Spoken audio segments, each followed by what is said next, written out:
Salut les gens, dans le dossier brûlant de Jeffrey Epstein, ce que raconte cette dame noire est terrifiant. C'est-à-dire dans ce milieu où on fait vivre les pires atrocités aux victimes, le pire du pire, le sadisme, c'est réservé à celles qui ont la peau noire. Écoutons ensemble et donnez votre avis. Qui me hantait depuis le premier jour.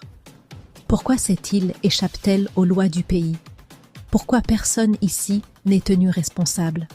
Sa colère a explosé comme jamais auparavant, et il les a chassés brutalement. Après ça, il a disparu pendant de longs mois.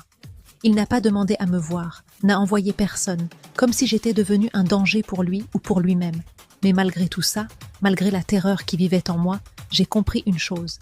Cet homme, malgré son pouvoir et son influence, craignait quelque chose de plus grand que lui.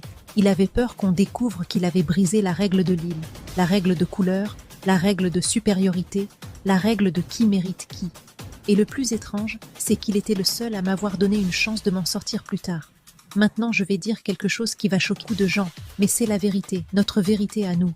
Oui, tout le monde sur l'île souffrait, les blanches, les femmes de couleur, les mineurs, les adultes.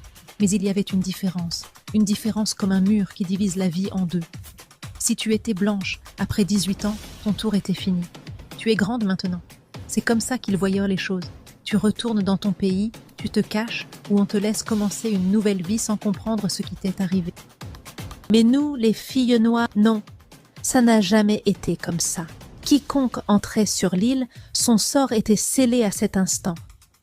On n'avait pas le droit de partir. On n'était pas des invités de passage, on était des outils, et je le dis sans hésiter. Les filles blanches étaient de passage, les filles noires étaient des possessions permanentes.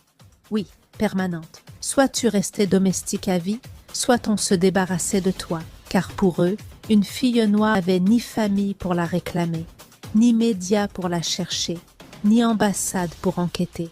C'est pour ça que beaucoup de filles avec moi ne sont jamais ressorties, n'ont plus jamais foulé le sol, plus personne n'a revu leur visage. Le pire, c'est que tout le monde sur l'île le savait et se taisait. Voilà la réalité que j'ai vécue, et je ne me tairai plus là-dessus.